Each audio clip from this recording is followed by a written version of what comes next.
परमेश्वर का बहुत ही धन्यवाद है कि लॉकडाउन के बाद हम पर फैमिली में हर फैमिली में परमेश्वर हमें जाने का अवसर दिया है, समय दिया है। तो आज हम प्रभु का धन्यवाद करते हैं कि भाई रमन फैमिली के अंदर, परिवार के अंदर, उनके घर के अंदर हम चंद समा प्रभु के चरणों में व्यतीत कर रहे हैं। हम प्रभु का धन्यवाद करते हैं। और आज का जो संदेश जो पवित्र आत्मा ने मुझे दिया है, जो लोग भी इस वीडियो को देखें, तो मैं कहता हूं कि लोग एक दूसरे को जरूर शेयर करें, क्योंकि मैं जब देख रहा हूं इन स्थितियों को, आज के जो समय में, मुझे एक बात कहनी है कि अभी तक भी पंजाब या कई ऐसे मैं प्रभु के सेवक नहीं कह सकता, क्योंकि पवित्र आत्मा की बातें और है, अकली बातें और है। अभी तक भी अपनी अकल चलाना बंद नहीं हुए, इस बात का मुझे जरूर दुख है। और अकली कलाम, अकली बंदगी, अकली प्रार्थना, अकली अन्य भाषा, अकली ड्रामा, ये बहुत चल रहा है। और इन बातों से मैं आपको कहना चाहता हूं कि ये बातें करके आप लोग अपने न्याय को बढ़ा रहे हैं। जितना ज्यादा बोलोगे अपनी अक्ल की बातें, उतना ज्यादा न्याय आप अपना बढ़ा रहे हो, उतना ज्यादा बड़ा न्याय देना पड़ेगा। तो ये मैं सेवकों, सावधान हो जो मत परमेश्वर के चर्च के साथ, यीशु मसीह की कलीसिया के साथ मत खलवाड़ करो, चंगे रह जाओगे, अच्छे रह जाओगे। तो मैं इस बात को बड़े ध्यान से सुनना, जो पवित्र आत्मा ने मुझे वचन दिया है। एस्तर की पुस्तक में से कुछ हिस्सा मैं लूंगा। उस वचन की जो गहराई है, उसके लिए मुझे बहुत से रेफरेंसेस की मदद की जरूरत है, लेकिन मैं विश्वास करता हूं कि आप एक चंद बातों से जो पवित्र आत्मा कहना चाहता, उनसे आप समझ सकते हो। तो बाइबल में हम पढ़ते हैं एस्तर की पुस्तक उसका एक अध्याय और उसका हम 11 वचन से हम पढ़ेंगे। बाइबल में हम देखते हैं कि जो राजा, जो एस्तर के समय में हश्तवरोश लिखा गया, वो राजा जिस वक्त एस्तर के समय में, इस्राएली के जमाने में वो राज कर रहा था, उस वक्त परमेश्वर के वचन में लिखा गया, उस समय की एक घटना जो आपके साथ मैं बांटना चाहता हूं। रमन, पंजाबी में पहली आयत में क्या लिखा? एस्तर की पुस्तक 1 अध्याय उसका पहला वचन। ਤਾਂ ਆਉਂ ਹੋਇਆ ਅਹਸ਼ਵरोश ਦੇ ਦਿਨਾਂ ਵਿੱਚ क्या लिखा गया? ਤਾਂ ਹੋਇਆ हश्तवरोश। मैं इस राजे का नाम क्लियर करना चाहता हूं, हश्तवरोश। पंजाबी में लिखा है कि उन दिनों में, लिखा है प्रभु के वचन में, 127 प्रांतों पर, अर्थात हिंदुस्तान से लेकर कूश देश तक राज्य करता था। मैं यहां एक खास शब्द कहना चाहता हूं। लिखा गया 127 स्टेट्स। ये राजा हश्तवरोश जो था, वो राज्य करता था, हिंदुस्तान से लेकर कूश देश तक राज्य करता था। हिंदुस्तान से लेकर कूश देश तक राज्य करता था। हिंदुस्तान का नाम मैं खास करके कहना चाहता हूं।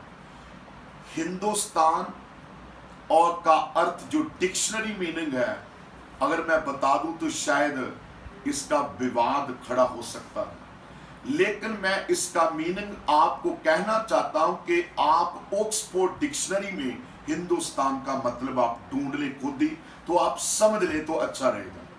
परमेश्वर के वचन में लिखा गया है कि 127 प्रांतों में एक राजा राज्य करता था, लेकिन उसने क्या किया कि 127 प्रांतों में राज्य करने वाला राजा, उसने एक दिन क्या किया गया, इसका 10वां आयत में लिखा कि 7वें महीने 7वें दिन जब राजा का मन दाख मधु से मगन था, तब उसने महुमान, बिजता, होबेन, बिगता, अबगता, जतेर और कर्स नामक 7 खोजों को, जो हर्षवरेश राजा के सम्मुख सेवा टहल किया करते थे, आज्ञा दी।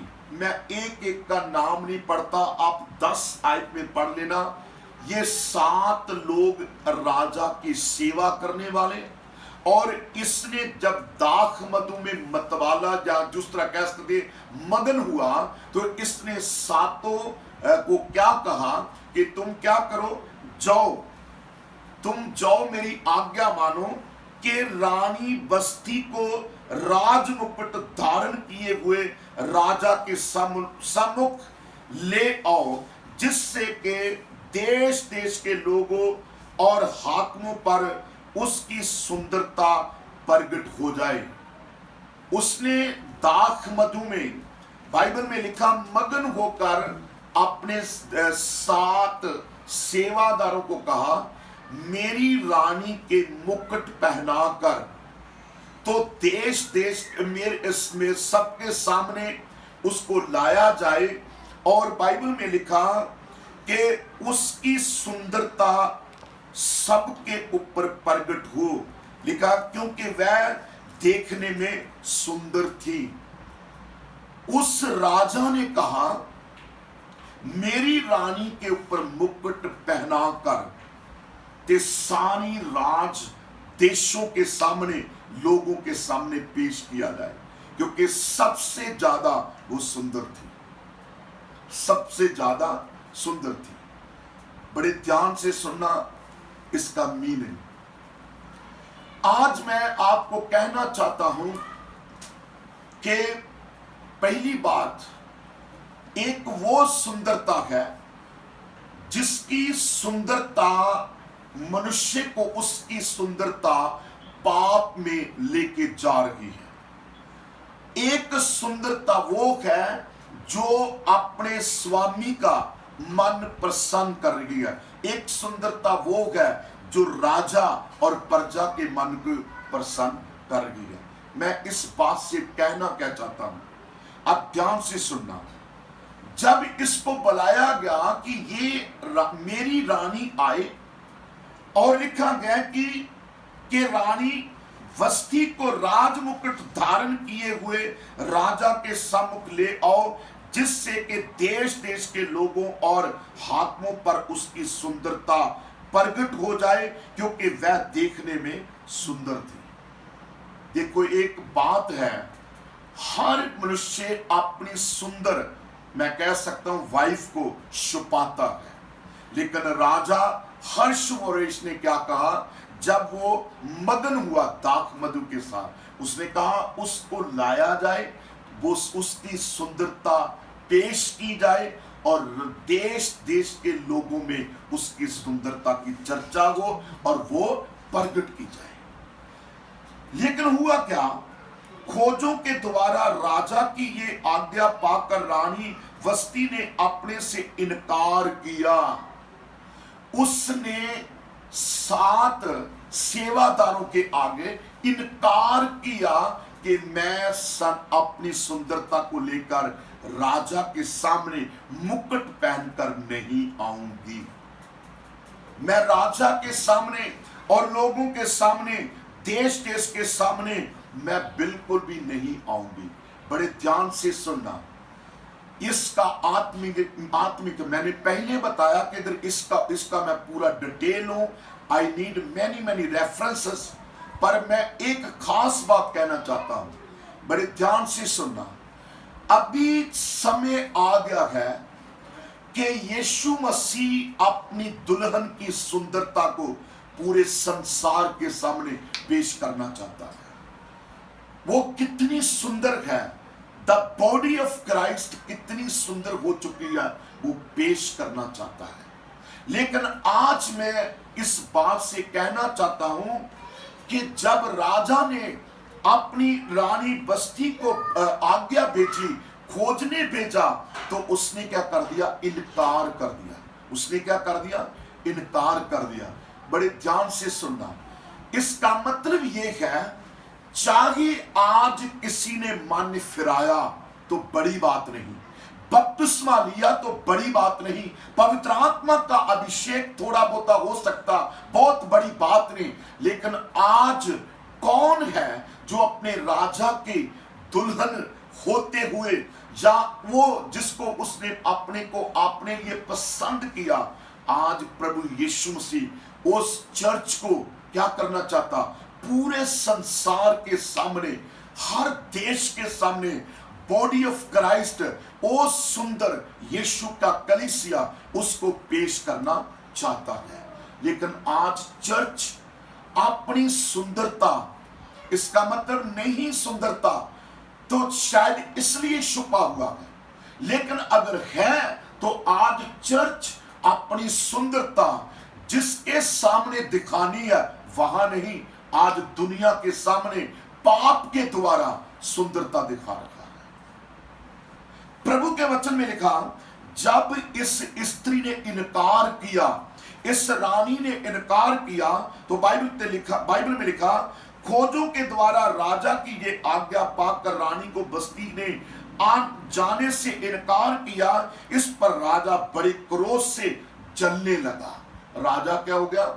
उसके इस क्रोध से जलने लगा कि मैंने अपने चर्च को, यानी मैंने अपनी रानी को आज्ञा दी, तो उसने अपनी सुंदरता दिखाने में क्या किया?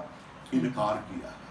ये दो बातें हो सकती, या तो तुम्हारी सुंदरता में अभी कमी है, या तो चर्च तेरी सुंदरता में कमी है, या तो बॉडी ऑफ क्राइस्ट तेरी सुंदरता में कमी है, इसलिए तू दुनिया के सामने मुकुट लेकर या परमेश्वर के वचन को लेकर पहने हुए, वो जो प्रकाशित की वाक्य की पुस्तक के मुताबिक व्हाइट लिबास, चिट्टा लिबास, वो पवित्र लिबास पहनकर पेश हो। आज पर प्रभु परमेश्वर चाहता है कि हम वो नजातीय पोशाक पहन के क्या हुए? पेश हुए संसार के सामने, दुनिया के सामने, संसार के सामने। तो हुआ क्या? प्रभु के वचन में लिखा गया, क्योंकि इसका 17 वचन, क्योंकि रानी के इस काम की चर्चा सब स्त्रियों में होगी, और जब ये कहा जाएगा राजा अहसवेरोश ने रानी वस्ती को अपने सामने ले आने की आज्ञा दी, परंतु वह ना आई, तब वे भी अपने अपने पति को तुच्छ जानने लगी। हुआ क्या? जब ये रानी ने इनकार किया राजा के सामने आने का, तब से 127 प्रांतों की स्त्रियां अपने अपने पति से ये सब ध्यान करने लगे। लिखा गया तब क्या हुआ? लिखा गया कि अपने अपने पति को तुच्छ जानने लगी। उसका अर्थ पता क्या? आज आप देख सकते दुनियावी तरीके से हर स्त्री के अंदर शैतान ने एक बात डाल दी है, मेरे से सुंदर कोई नहीं है, मेरे से सुंदर कोई नहीं, मेरे से अक्लमंद कोई नहीं, मैं अपने आज्ञा में मेरी मर्जी है। लेकिन बाइबल बताती है कि जब उसने इनकार किया, 127 प्रांतों की स्त्रियों ने अपने अपने पति को तुच्छ जानना शुरू कर दिया। आज मुझे बताना क्या है? आज चर्च तेरा कैरेक्टर जो सही परमेश्वर के सामने तू दिखाने के योग्य नहीं है, तू दिखाने के काबिल नहीं है, इसलिए आज पर दुनियावी तरीके की स्त्रियां में भी गड़बड़ी है और यीशु के चर्च में भी आज गड़बड़ी डल रही है। आप जानते हो क्यों? क्योंकि वो जो चर्च है वो अपनी पोशाक को नहीं पहचान रहा, चर्च अपनी बढ़ोतरी को नहीं पहचान रहा, चर्च क्रूस के ऊपर बहाए हुए लहू को नहीं पहचान रहा, ये चर्च आज यीशु के बलिदान को नहीं पहचान रहा।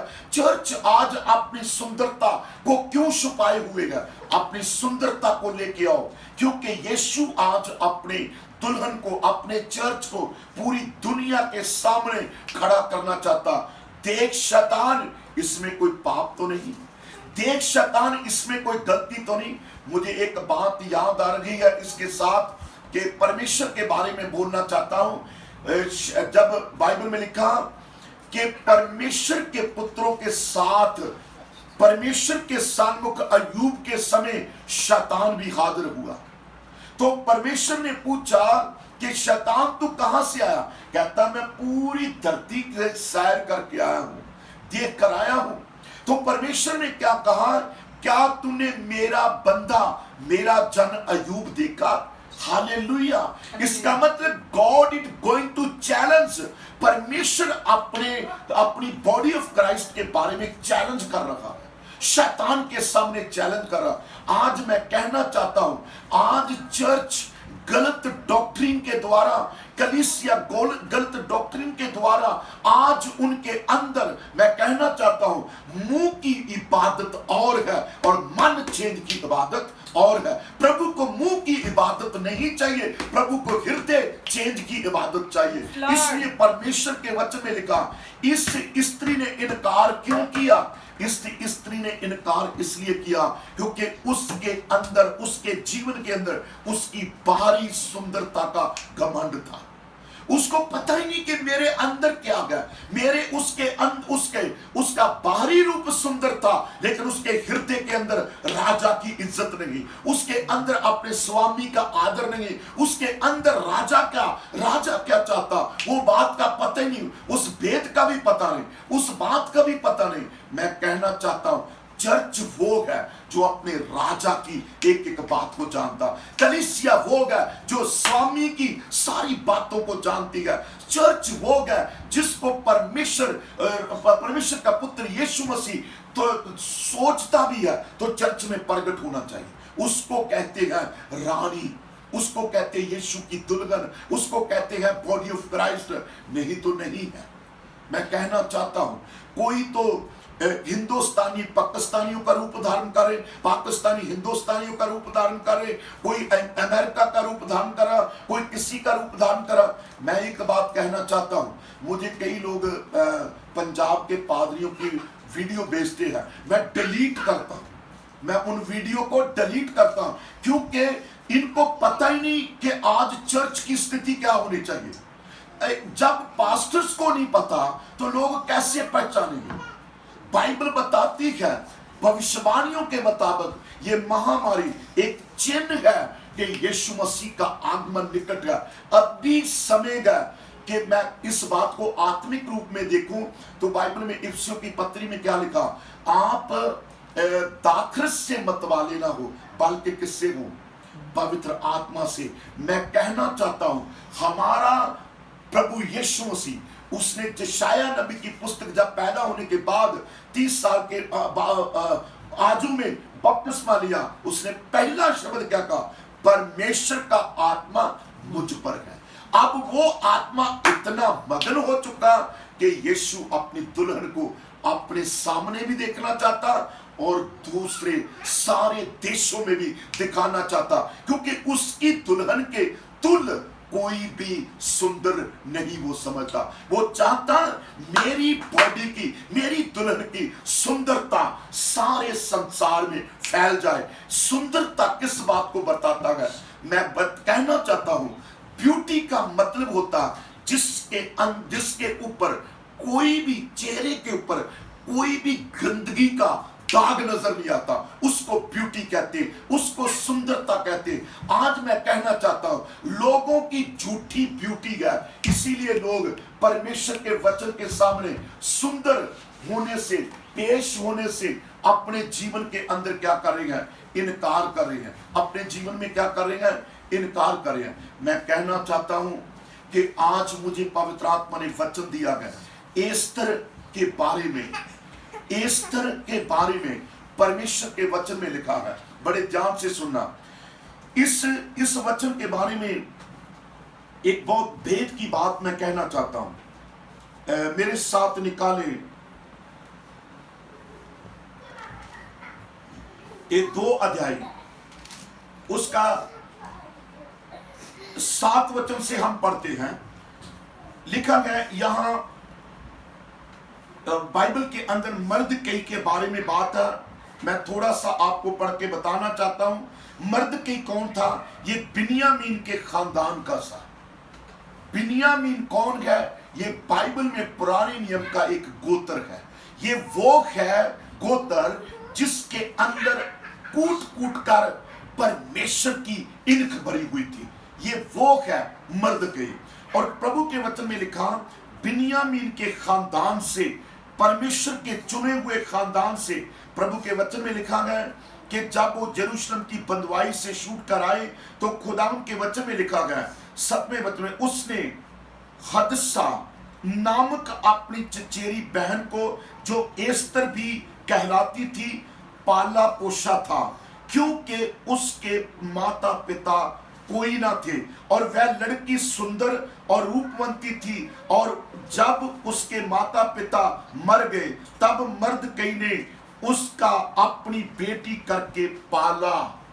बाइबल बताती है कि एस्तर के माता पिता जब उसके पूरे हो गए, मतलब मर गए, डेथ हो गई, तब बाइबल बताती कि मर्दकई ने उसका पालन पोषण किया।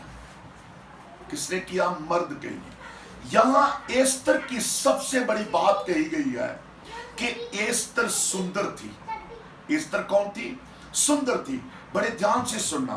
परमेश्वर के वचन में लिखा है कि जब राजा ने देखा कि मेरी रानी ने इनकार किया, उसने फिर आज्ञा दी कि जो सब प्रांतों से ढूंढो, जो सुंदर लड़की है उसको मेरे सामने पेश किया जाए।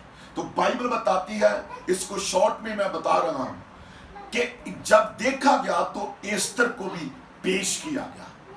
एस्तर को भी पेश किया गया। बाइबल बताती है कि जब एस्तर आई तो बाइबल बताती सबको सुंदर लगी। पहली बात, सारे देखने वालों को सुंदर लगी। फिर उसके बाद बाइबल बताती है कि राजे के सामने जब उसको लाए गए तो क्या हुआ? बड़े ध्यान से सुनना। बाइबल कहती है जब एक कन्या की बारी आई कि वह हर्षवरेश राजा के पास जाए, और ये उस समय हुआ जब उसके साथ स्त्रियों के लिए ठहराए हुए नियम के अनुसार 12 माह तक व्यवहार किया गया था, अर्थात उनके शुद्ध करने के दिन इस रीति से बीत गए कि 6 माह तक गंधरस का तेल लगाया जाता था और 6 माह तक सुगंध द्रव्य और स्त्रियों के शुद्ध करने का अन्य सामान लगाया जाता था। बड़े ध्यान से सुनना। मैं इस बात को एक ही बात से कंक्लूड करना चाहता हूं कि ऐसा द्रव्य, ऐसा इत्र, ऐसी चीजें लगाई जाती थी, इसने सुंदर होने के लिए नहीं लगाई। आज का मेकअप जो है लोगों का, वो सुंदर होने के लिए, मैं इस बात को क्लियर कर दूं, लेकिन वो आज के लोगों की सुंदरता नरक में लेके जा रहे। किसी की बेटी सुंदर हो तो उसको कहते मैं एक्टर बनूंगा, मैं कुछ बनूंगा, मैं कैसे। ये कितनी सोचे गलत है। लेकिन ये बात देखो, मर्दकई ने के चचेरी बहन की लड़की को पाला और उसको उसने रखा। और प्रभु के वचन में लिखा, मैं बताना चाहता हूं हर चीज, इस आयतों को ध्यान से पढ़ें तो बाइबल का मीनिंग एस्तर को सजाने के लिए नहीं ये चीजें यूज की गई। बाइबल बताती शुद्ध करने के लिए। किसके लिए? शुद्ध करने के लिए। बड़े ध्यान से सुनना। जब यीशु मसीह पैदा हुआ था ना, तो तब गंधरस और लोबान और सोना, ये परमेश्वर के पुत्र की पवित्रता को, ब्यूटी को, सुंदरता को, शुद्धता को दिखाता है। मेरे कहने का अर्थ क्या? आज चर्च की लड़कियां, स्त्रियां दुनियावी मेकअप में पागल हो चुकी हैं, लेकिन याद करना, तेरा बाहरी मेकअप तुझे नरक में ले जाएगा। लेकिन बाइबल बताती है एस्तर के लिए इस्तेमाल किया गया चीजें, आप बाइबल पढ़ लेना 2 अध्याय में, उसको हर चीज शुद्ध करने के लिए की गई है, हर मेकअप की चीज शुद्ध होने के लिए। आज मैं कहना चाहता हूं, आज कौन विश्वासी है चर्च में आने से पहले शुद्ध होकर आना चाहता है? ना तो कपड़ों में, ना जिस्मानी बातों में, ना बाहरी मेकअप में, लेकिन एस्तर देखो 6 महीने तक उसको सुगंधित चीजों के साथ शुद्ध किया गया है, शुद्ध किया गया। आप जानते हो क्यों शुद्ध किया गया? कि राजा उसके अंदर कोई भी अशुद्धताई ना देख सके, और रानी को यानी एस्तर को आज उसकी सुंदरता और उसकी शुद्धता ने उस राजे की रानी बना दिया है। हालेलुया, उस राजे की रानी बना दिया है। आज चर्च, क्या तू इतना शुद्ध है कि तू यीशु की दुल्हन बने?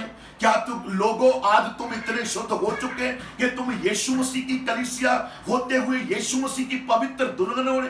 बाइबल में बताया गया है उसके लिए एक पवित्र लिबास, नजाते पोशाक, उद्धार का पोशाक जो शुद्ध करके लहू के द्वारा पहनाया गया। आज कहां है? आज कहां गए? मैं आपको बताना चाहता हूं, इंडिया वेस्टर्न कल्चर अडॉप्ट कर रहा, वेस्टर्न वाले इंडिया का कल्चर अडॉप्ट करे, कोई बाहरी का रूप के मेकअप के ऊपर कितना ध्यान है लोगों का। भाई ध्यान मेकअप का मीनिंग एस्तर से पूछे, उसने शुद्ध होने के लिए लगाया है। हम किस लिए लगाते हैं? शुद्ध होने के लिए। इसका अर्थ क्या है? आज लोगों का ध्यान शुद्ध होने के लिए नहीं, आज लोगों का ध्यान है अपने आप को दिखाने के लिए। मेरे कहने का मतलब क्या है? राजा हर्षगोरेश की जो रानी थी पहली, उसने इनकार क्यों किया? इतनी सुंदर होकर भी वो अपने राजे के सामने और संसार के सामने नहीं आ पाई। आज भी चर्च हमारी समस्या, हमारी बुराइयां हमें सामने पेश होने से इनकार क्यों हो रहा है? शुभ शुभ के बंदगी अपने दुखों के कारण, कष्टों के कारण सारी दुनिया कर रही है। मैं तो ऐसा हूं कि जब मुझे फोन पे भी कभी कभी कोई दुआ करवाता, मैं कहता हूं दुआ करवाने वाले नहीं, दुआ करने वाले बनो, करने वाले बनो। भाई यीशु मसीह ने करवाने से नहीं, करने वालों के ऊपर पूरा ध्यान दिया हुआ। इसलिए प्रभु के वचन के अनुसार मेरे कहने का मतलब क्या है?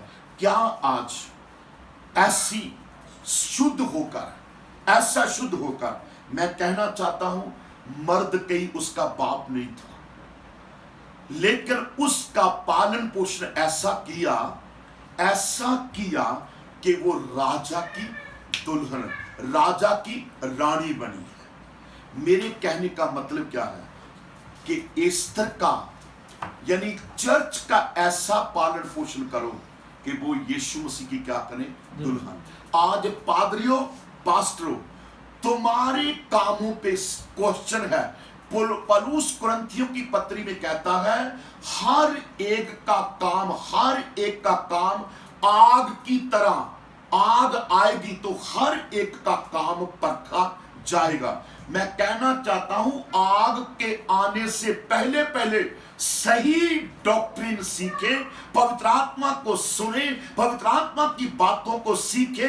ये ड्रामे बंद कर दो संसार के। मैं कहना चाहता हूं, आजकल के लोग नकल सीख रहे हैं। नकल कौन पादरी कैसी दुष्ट आत्मा निकालता है, ये नकल मत सीखे। मैं कहना चाहता हूं, याद रखना, मर्द कई ने किसी की नकल नहीं सीखी, उसने ऐसा एस्तर का पालन पोषण किया। आज देखो, ऐसा किया कि राजे ने उसको रानी के तौर पर पसंद किया।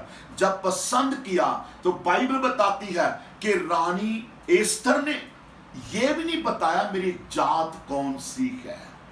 बड़े ध्यान से सुनना, जब यीशु मसीह ने हमें क्रूस के ऊपर लहू बहाया, क्रूस पर लहू बहाया, तो गुलातियों की पत्री में पौलुस कहता, ना यहूदी, ना जनानी, ना नर, ना नारी, ना कोई जात, ना गुलाम, हम सब क्या हैं? एक है। मेरे कहने का अर्थ क्या है कि ऐसा पालन पोषण करो। ये नर, ये नारी, ये आजाद, ये गुलाम, आज चर्च में डिवीजन है, आज चर्च में आज टूटा हुआ है।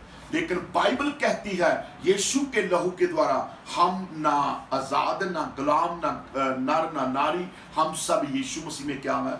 एक है। यानी कि यीशु की दुल्हन एक है, यीशु की रानी एक है। मेरे कहने का मतलब क्या है? जब इसको रानी ग्रहण किया गया तो प्रभु के वचन में लिखा है, सूसन गढ़ में लिखा गया है कि जब प्रभु के वचन में लिखा, राजा हर्षवरेश ने एक बहुत इसराइलियों के साथ घिनौनी हरकत की। मैं उसको प्रचार नहीं करांगा, मैं एक बात खास कहना चाहता हूं। उसके बाद ये बात लिखा गया, मर्दकई ने एस्तर तक पहुंचाई। जब पहुंचाई तो प्रभु के वचन में लिखा, जो मर्दकई था वो उसकी जो कह सकते बेटी रानी बन गई, लेकिन वो राजा के गेट के पास ही रहता था। उसको पता था कि अंदर कौन है, उसको पता है कि अंदर कौन है। बड़े ध्यान से सुनना, आज जो चर्च है, जो कलीसिया है, बड़े ध्यान से सुनना।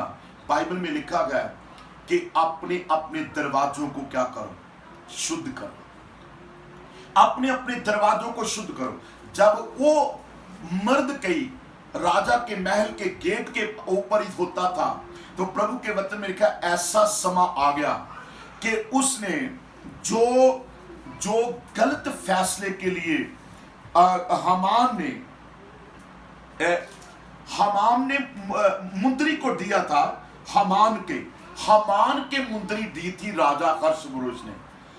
वो ही मुंदरी अतार कर रानी ने ऐसा काम किया कि वो ही हक मुंदरी का उससे उतरवा कर हमान से वो मर्दकई को पहनाया गया। यानी कि एस्तर के बाप को या जिसने उसको पालन पोषण किया था उसको पहनाया गया। मेरे कहने का अर्थ क्या है कि रानी एस्तर रानी बन गई और उसका जो पालन पोषण करने वाला था उसको भी राज में हक मिल चुका है। याद रखना, चर्च जो विश्वासी है वो रानी होने के लिए देना हमें जरूरी है, और जो हम हैं हमें भी स्वर्ग में वो अधिकार, वो हक मिलना चाहिए। मिलेगा कैसे? अगर हम सही स्थान पर सही काम कर रहे हैं। अगर मर्दकई की तरह उसका काम राजे को पसंद आया तो उसको मुंदरी पहनाएगी। याद रखना, आज बहुत लोगों को काम शैतान को पसंद आ रहा, सेवकाई शैतान को पसंद आ रही। पता नहीं कौन सी स्पिरिट के साथ, कौन सी आत्मा में होकर लोग प्रचार कर रहे हैं, दुआ कर रहे हैं, बंदगी करे, पता नहीं चल रहा। मेरे कहने का मतलब क्या है कि आज याद रखना, मर्दकई की तरह ऐसा पालन पोषण करो, ऐसा झुंड को पालो, ऐसी कलीसिया को हम आज्ञाकारी करें कि जब भी कलीसिया को प्रभु देखे तो वो अपनी दुल्हन बनाए, अपनी कलीसिया को दुल्हन बनाए। हमारे किए हुए कामों को प्रभु देखना चाहता। जैसे पौलुस कहता कुलसियों की पत्री में, हम हरेक मनुष्य को उपदेश देकर, चेतावनी देकर उनको सिखाते हैं, पूर्ण वचन सिखाते हैं, क्योंकि उसको यीशु के सामने पेश किया जाना है। हम अपने जहां जितना झुंड है, आप जरा अपने अपने झुंड पर ध्यान करो। क्या इनकी सुंदरता इतनी हो चुकी? क्या आपने ऐसा इत्र, ऐसा अभिषेक, ऐसा यीशु का लहू, ऐसे वचन से इसको सुगंधित बातें देकर आपने शुद्ध किया है कि जब भी राजा देखे तो उस पर इनकार ना करे? मेरे कहने का मतलब क्या है? राजा हर्षवरेश की स्त्री ने, रानी ने इनकार किया, तब से सारियां अपनी स्त्री से क्या, पति से क्या करने लगी? बाइबल में लिखा तुच्छ जानने लगी। आज याद रखना, जो लोग अपनी सुंदरता को अपने लिए देख रहे हैं वो दूसरों को तुच्छ जानेंगे, तुच्छ ही जानेंगे, घर में भी बाहर भी, पति को भी। तो जो लोग अपने आप को यीशु के लिए शुद्ध कर रहे हैं वो कभी किसी को तुच्छ नहीं जाने। उनको पता है मेरी सुंदरता को पेश करने वाला मेरा स्वामी खड़ा है, मेरा यीशु खड़ा है, मेरा दुल्हा खड़ा है। इसलिए प्रभु के आत्मा ने मुझे आज वचन दिया, चर्च अपनी सुंदरता को बढ़ा, कलीसिया अपनी सुंदरता को बढ़ा, यीशु के लहू से इतना शुद्ध हो जा कि यीशु कहे आ मेरी दुल्हन, वो ग्रहण करे, क्योंकि उसने वो अपनी दुल्हन को देखना चाहता है। मैं एक बात कहना चाहता हूं, जो यीशु मसीह की दुल्हन है उसको प्रभु यीशु मसीह आज पूरे संसार में दिखाना चाहता है। देखो मेरा चर्च, आज चर्च पूरी दुनिया की सब बातों से निकलकर आज मैं कहना चाहता हूं यीशु मसीह का समा आ गया कि उसने जो बलिदान दिया है, जो कोरड़े खाए, जो क्रूस पर बलिदान किया, उससे शुद्ध की हुई कलीसिया को आज प्रभु यीशु मसीह पेश करना चाहता है। चर्च ऐसा बने जैसा मर्दकई ने ईस्टर को तैयार करके राजा के सामने पेश किया, उसने अपनी रानी होने के लिए ग्रहण किया। ऐसी स्त्रियां, ऐसा चर्च, ऐसी कलीसिया होना जरूरी है। तो इसलिए प्रभु के चरणों में आज इतना ही मैं वचन कहता हूं कि चर्च अपने आत्मिक जीवन पर ध्यान कर, चर्च अपनी शुद्धता पर ध्यान कर, चर्च अपने आप कितना शुद्ध हो चुके हैं। मेरे कहने का मतलब ऐसी सुगंधित, बाइबल में लिखा वचन की सुगंध फैलाते हैं हम, मतलब वचन की खुशबू फैलाते हैं। भजन संहिता 141 में दाऊद कहता है मेरी प्रार्थना तेरे, मेरा हाथ उठाना सांझ की भेंट ठहरे, सुगंधी के समान मेरी प्रार्थना ठहरे। मेरे कहने का मतलब क्या, हर एक चर्च के मेंबर की हर बात परमेश्वर के सामने शुद्धता को दिखाने के लिए पेश की जाए। जब करेंगे तो यीशु हमें क्या करेगा, हाथ फैला के अपनी बाहों में अपनी दुल्हन को लेगा, अपनी चर्च को लेगा, अपनी कलीसिया को लेगा और वो दिखाएगा देखो मैंने शुद्ध की इसको, शुद्ध किया इसको, देखो इसकी सुंदरता कितनी, कोई आंच नहीं इसके ऊपर। उर्दू की बाइबल में इब्सू की पत्री में लिखा गया कि कोई झुर्री भी नहीं है, कोई झुर्री भी नहीं। इतना प्रभु ने एक चर्च के लिए सब कुछ कर दिया है। आज वो बातें चर्च को चाहिए जिससे चर्च शुद्ध और सुंदर हो। ये बातों की जरूरत है। प्रभु आप सबको आशीष करे। हम धन्यवाद करते हैं, आप प्रार्थना करते रहना और इस वीडियो को जरूर ज्यादा से ज्यादा शेयर करना कि हम प्रभु के लोगों को इन बातों तक पहुंचा सके। प्रभु सबको आशीष करे, यीशु मसीह के नाम में आमीन। आमीन। हाँ।